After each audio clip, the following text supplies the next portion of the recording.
A lot of people talking about the Jim Lil video.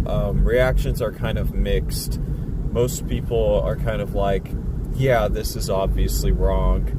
But then you're getting a few people saying like, well, you know, maybe you can't really tell that much difference between a clean preamp and a Focusrite. And then some people are even saying, well, you know, I don't think preamps, you know, maybe preamps do play a little bit of a role, but they don't really play, you know, they don't add that much character, you know, stuff like your mic and like, you know, compressors and stuff like that is going to add more character.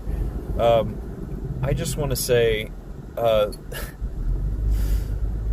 Jim Lil's completely wrong, okay? Anybody who's ever used a preamp to record anything knows that, all right? B, yeah, even a clean, transparent preamp is going to sound better than your audio interface. I use API 312s in my studio a lot, and API 312s, yeah, they're known as like aggressive and punchy and all that, all those, you know, marketing words. But even if you're just recording a pretty tame signal with it at a pretty tame level, there is a massive difference in sound between what I was getting running into my Focusrite Sapphire interface. So even at moderate volumes, yes, the preamp is going to change the character a whole lot, especially once you start adding tracks, and all those little differences are going to add up. I've used a lot of different stuff in my day. I've used, you know, the UA610, which is like the Universal Audio Bill Putnam tube design, really cool. I've used, you know, the Focusrite ISA range, which is incredible. I use the APIs all the time.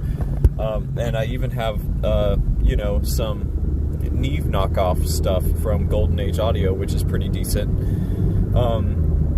And every single one of those preamps has had a different character.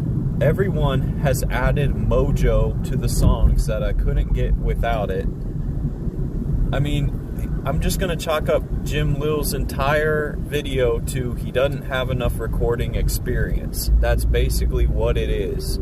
It's like, you know, the newbie who arrives at the shop and accidentally drains the transmission fluid instead of the oil, okay? He just hasn't used the tools enough to know what he's doing. That's all it is. Peace out.